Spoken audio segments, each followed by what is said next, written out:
does the, Baroness like to be called?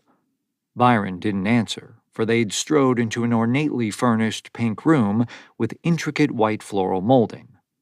"Baroness," said the servant, "I present to you a Dr. Byron Ledbetter and guest." "And guest?" came a sultry voice laced with intrigue. Ethan gulped as a plump, middle-aged woman with a fantastically large bosom turned on a plush sofa and gazed upon him like he was the last raspberry tart on the planet. On her lap sat the largest cat Ethan had ever seen. It looked like the king of cats, a big, fluffy, cream-colored Maine Coon cat. Its head was almost as big as Ethan's, and its paws as well. Its banner of a tail swayed right, stopped, swayed left, stopped, twitched, and resumed. The big cat's head didn't move, and its eyes stared straight ahead, far to the right of Ethan and Byron. It looked like the most bored cat in the world, and its aura fluctuated, changing from blue to brown to red, purple, even green. "Hello, Baroness," Byron said jovially, his eyes searching the room for the woman's famous treats. "Good afternoon, Baroness," said Ethan, and he did a jerky little bow that seemed to delight her. "Please," she purred, "call me Babs." She gracefully slid her lap out from under the cat and rose, her light pink dress springing outward like an upside-down umbrella. She strode forward with practiced grace, lifted a limp wrist, and presented Ethan with her heavily bejeweled hand. He took her hand in his and kissed it. "Oh, Byron, usually it is I who serve you treats, but just look at the tall drink of manliness you've brought me." Ethan laughed nervously, but Byron guffawed heartily. For her part, the Baroness gazed at Ethan knowingly, her hazel eyes alight with passion. "Nice to meet you, Babs," Ethan stammered. She threw back her head and giggled musically. Her voice was dusty in a sultry way, and she had an air about her of utter confidence, as if this was her world everyone else was living in. She was the main character in her story, and they were merely supporting actors. "And how is the little Baron Lion?" said Byron, glancing past the large woman at the gigantic house cat. Immediately her expression changed, and she physically sagged. "Oh, it's dreadful," she lamented, hand clutching a huge ruby pendant that sat on its side in the cleft of her buxom bosom. "Mr. Fuzzybottoms has lost the will to live." "What's that you say?" Byron inquired, mind half on her words and half on chocolates and cakes. "His heart is broken, I'm afraid," she went on, going so far as to swoon, back of hand pressed against forehead. Byron tuned in and frowned. "Broken heart? Whoever or whatever is he in love with?" Baroness Fizzywitz's expression became dark, and she dramatically pointed out the window. "That little strumpet that was hanging around the compost pile." She leaned in with a hushed, secret tone, eyes moving cautiously to the cat, who, for his part, was doing an excellent job at ignoring everyone and everything. The animal just sat there like an angsty teenager, lids heavy, expression bored. Ethan did notice, however, how the coon cat's pointed ears perked up and surveyed the room, each moving in a different direction. Ethan saw a new color in the cat's aura, too, a dull mustard yellow. The Baroness continued mournfully. "The little harlot has stolen poor, sweet Mr. Fuzzybottom's heart. Oh, won't you have a look at him, dear Dr. Ethan?" "Well, sure," said Ethan. He rolled up his sleeves and strode over to the lounging feline. "Hello, Mr. Fuzzybottoms," he said playfully. The cat didn't look at him. Indeed, it turned its head away. "He's a proud cat," Ethan noted. "I tell him not to be," the Baroness replied. "I tell him to be humble, even though he's a barren lion, but he doesn't listen to his mother. Oh, no, he doesn't listen when his mother warns him to beware of the lure of female wiles. This, harlot you mentioned? Ethan inquired. It was another cat? No, the poor confused dear.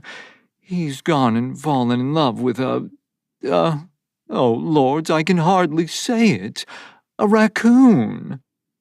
Byron tried to stifle a laugh, the resulting sound akin to one trying to suppress a sneeze.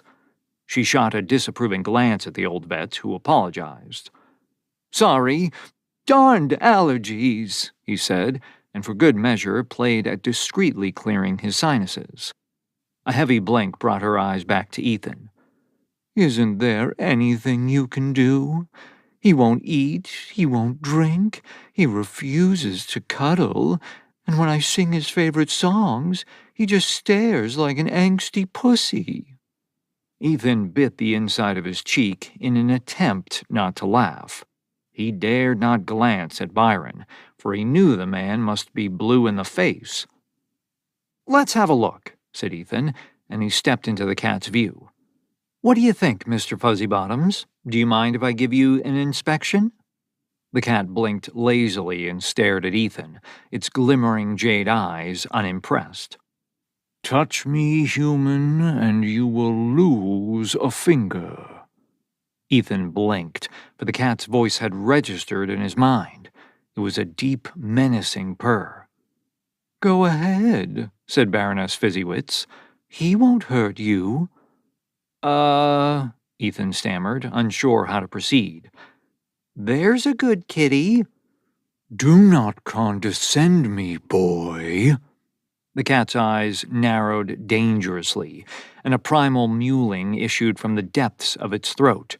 Its aura transitioned from orange to red like a heated iron. I don't think he likes me, Ethan said as he backed away a step. Baroness Fizzywits scolded the cat. Now you be nice to your doctor or else, or I shan't give you your footsie-wootsy rubby-wubsy. Mr. Fuzzybottoms shot a glance at his mistress. Your threats mean nothing to me, woman. The growling, annoyed feline voice sounded in Ethan's head. He's quite worked up, said Ethan. Quite miserable, if you ask me. Oh, but he's just a big softy. The Baroness deftly scooped up the big cat, which lay limp and pathetic in her arms. Here, take him. You'll see what a love-bug he really is.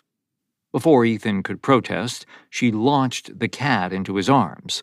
The coon growled and hissed. It batted Ethan's face 17 times in 3 seconds before leaping from his chest onto the marble floor. Mr. Fuzzybottoms, the Baroness shrieked, what has gotten into you? Be gone with your clowns, mother. You know nothing, none of you. You take the catnip away without warning, leave me jonesing like a penniless drunken pauper. I'll run away, I say. I'll run away with Rachel and never return. Of course, Ethan was the only one who could hear the cat's thoughts, and he grinned, the scent of victory close by. Baroness, by any chance, please call me Babs. Right, sorry. Babs, by any chance do you have catnip? The Baroness considered this, and to Ethan's amusement, the coon cat perked up and stared at him. Maybe this stupid human isn't so stupid after all. Ethan bent at the waist and grinned at the cat. No, I'm not so stupid after all, am I? What devilry is this? Did Ethan Human just read my mind? Yes, Your Highness, said Ethan. I can read your mind. If a cat could look shocked, then that is what Ethan saw in Mr. Fuzzybottoms. I think Ethan might be onto something, said Byron. Just look at how Mr. Fuzzybottoms stares at him. Catnip? Said the Baroness, and the cat jerked its head toward her and meowed. Why, I had no idea he loved it so. Yes, I have some, but I'd stopped giving it to him on account of his dreadful gas. Your backside is no flower garden. How dare you judge me? Ethan burst out laughing, and the Baroness looked at him hopefully. What is it? Oh, it's just that Mr. Fuzzybottoms is so excited that you understand his needs. He asks that you give him the catnip. Now, if it pleases you. Again, the cat looked to his mistress expectantly. I shall send for it right away, she said, and clapping her hands sharply, added, Oh, Bo, Bo! An elven servant who looked the opposite of ruse promptly entered the room. Yes, Mum? Fetch Mr. Fuzzybottoms the catnip. I hid it in the top shelf of the pantry. Diabolical, Mr. Fuzzybottoms mumbled in Ethan's mind. You make me fat with your delicacies, too fat to climb, then you hide my stash high up just to scorn me. I doubt she did it to scorn you, Ethan said to the cat. Mr. Fuzzybottoms inspected Ethan thoughtfully and prowled around his feet. If I didn't know any better, I'd say that you can hear my thoughts. Ethan glanced at the Baroness and winked. Oh, but I can hear your thoughts, Mr. Fuzzybottoms. It's a magical ability of mine. Incredible, but it must be a trick. If you can hear my thoughts, human, then repeat this. Baroness Fizzywits is a pompous old crow.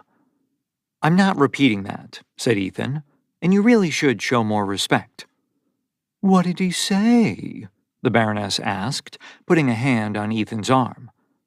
Did he say it's about time for tea and cakes? Byron asked hopefully. Oh, you don't want to know what he said, Ethan assured her, but he'll be less cranky once he's gotten his fix. The servant brought the desired catnip, and indeed Mr. Fuzzybottoms transformed from a crotchety old lion into a playful kitten, purring and fanning his tail slowly, batting at the small sack containing his beloved treat. There you are, my sweet, sweet nip. The cat sniffed, sniffed, and sneezed, then fell on its back and clutched the sack. Oh, just look at him, the Baroness said with delight. He so adores his catnip. I suppose it's worth his sour flowers. This calls for celebrations. Bo, Bo! Yes, Mum, the servant said patiently, for he was standing right behind her. Prepare the dining room, for this afternoon we treat.